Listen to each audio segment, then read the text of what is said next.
महाराष्ट्र के संत जगतगुरु तुकाराम महाराज की पालकी हर साल देव से पंढरपुर जाती है।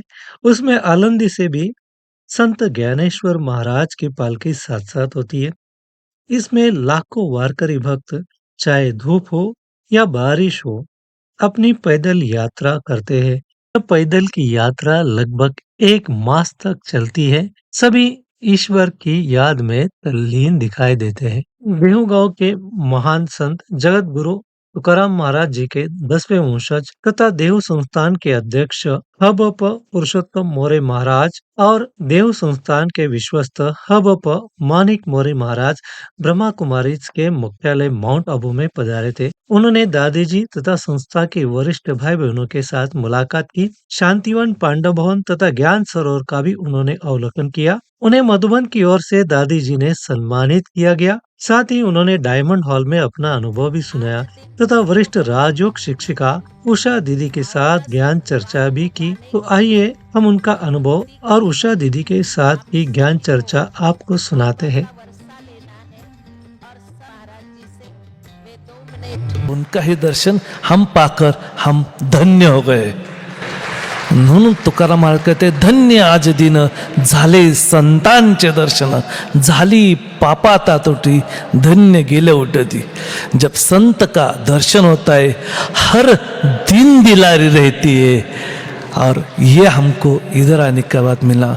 इधर का माहौल बहुत ही सुंदर है। इधर का शिव भोजनालय इतना स्वच्छ है, इतना स्वच्छ है, पूछो मत कि ये आत्मा पवित्र करने में है। और सौर ऊर्जा इधर का सब माहौल बहुत ही सुंदर से है।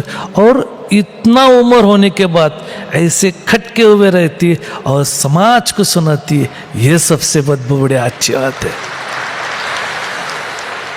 भगवान श्री कृष्ण किस गुणों से प्रसिद्ध है? तो वो गुण है 8।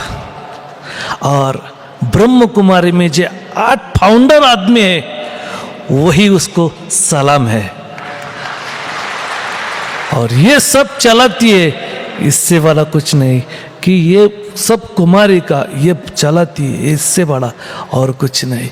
और गीता में जो कहा है वो ज्ञानेश्वर ने जो कहा है पहले वाक्य में ओम नमो जाध्याय वेद प्रतिपाध्याय जय जय सस्व आत्मरूपा। और उसकी अनुभूति कहाँ मिलती है? ब्रह्म कुमारी में मिलती है। टी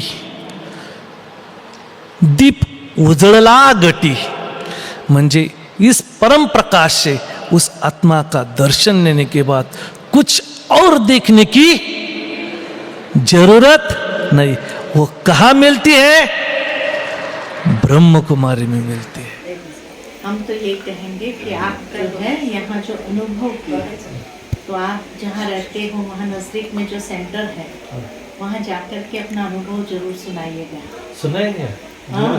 नहीं, मैं ये इसमें पूरा महाराष्ट्र में सुनाने वाला हूँ। बहुत अच्छी बात है, ये तो बहुत अच्छी इससे मैंने सबको बोला सिर्फ फोन करो मैं आ जाऊंगा। हाँ, बहुत अच्छा। आपके बारे में सबने बोला था कि ये गीता में उनका है। हाँ, गीता तो की कल से हम आपको मिलने की कोशिश करेंगे। हाँ, मैं बाहर गई थी वहाँ बलसाड़ गई थी।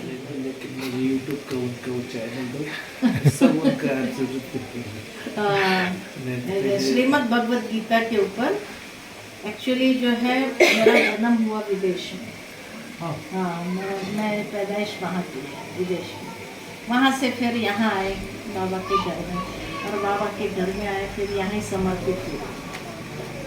तो यहाँ पर भी मेरे को करीबन अभी 40 साल हुए अबू में। उसके पहले 10 साल में बॉम्बे में थी, हैदराबाद में थी। तो जो है जब मेरा जन्म होने वाला, हमारी माता जी यहाँ से शादी करके गए, तो उस समय वहाँ भाषा नहीं आती थी, किससे बात करें क्या करें। तो घर में होती थी, तो उसने सोचा कि अभी क्या करूँ। तो उसने गीता अध्ययन करना चाहिए, रामायण और गीता का। उस समय मैं पेट में तो गर्भ संस्कार जिसको कहा जाए ये प्राप्त हो ऐसा। तो इसीलिए मेरी रुचि जो है शुरू से लेकर के, जब बाबा कहते थे कि गीता का भगवान कौन है सबको बता, गीता में जो बातें लिखी है उसका वास्तविक स्वरूप क्या है कोई बताए। तो तब मेरे को एक दिन अचानक अंदर से संकल्प आया गीता ध्यान। तो मैंने करीबन 20 गीता को इकट्ठा किया और टेबल पर रख करके एक श्लोक इसमें से, उसी को दूसरे में से, तीसरे में से, चौथे, सब में क्या उसका मतलब बताया है और क्या उनका भावार्थ लिखा है, जैसे चिन्मयानंद जी ने या हर एक में जो लिखा है। तो मैं हर एक का चिंतन पढ़ा। फिर मुझे आया कि बाबा ने जो बताया है वो तो कुछ और ही बताया है। तो इसीलिए जो है फिर मेरे को आया कि मैं इसी के ऊपर मुझे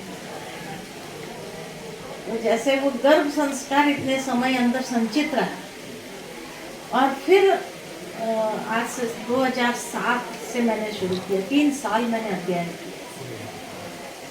कुछ बातें मुझे समझ में नहीं आती थी, तो जब मैं पढ़ करके सो जाती थी तो स्वप्न में मुझे क्लियर होता था, बाबा स्वप्न में क्लियर करते। और कई चीज़ें ऐसी थी जब मैं अमृत वेले बैठती थी योग में सुबह 3:30 बजे से, तो उस समय साक्षात्कार होता, इसका ये मतलब है, इसका ये मतलब है, इसका ये मतलब है। तो इसीलिए जो है उसी के आधार पर मैंने किया जो बताया, क्योंकि उसको मैंने वर्तमान समय के साथ जोड़ा है। तब वर्तमान जीवन में क्यों है, ये पांडव कौरव की बात नहीं है, ये हमारी बात है। हमारे अंदर अच्छाई भी है, बुराई भी है, हमें किसको महत्व देना है ना, हमें किसको जागृत करना है, जो सुषुप्त है उसको जागृत करना है। तो अब हर एक को लगता है कि ये चीज़ किसी ने आज तक बताई नहीं कि हमारे जीवन में इसका महत्व क्या है। सिर्फ गीता पढ़ते हैं लोग, बस इसका अनुभव नहीं है। अनुभव नहीं, अपने जीवन के साथ उसको जोड़ नहीं पाते कि भाई ये हमारे जीवन के लिए अपने उपयोगी है। जिंदगी में वो हाँ, गीता वो चल रही है। हाँ, क्योंकि देखो ये युद्ध के मैदान की तो बात है नहीं, कुरुक्षेत्र कर्म क्षेत्र की बात है ना। और हर एक के जीवन में युद्ध चल रहा है, किसी के कोई अपने आप से लड़ रहा है, कोई दूसरों से लड़ रहा है, कोई हालातों से लड़ रहा है, कोई परिस्थितियों से लड़ रहा है, कोई समस्याओं से लड़ रहा है। कौन नहीं लड़ रहा है, सब लड़ रहा है। तो गीता का ज्ञान तो तभी चाहिए जब युद्ध के मैदान में है ना।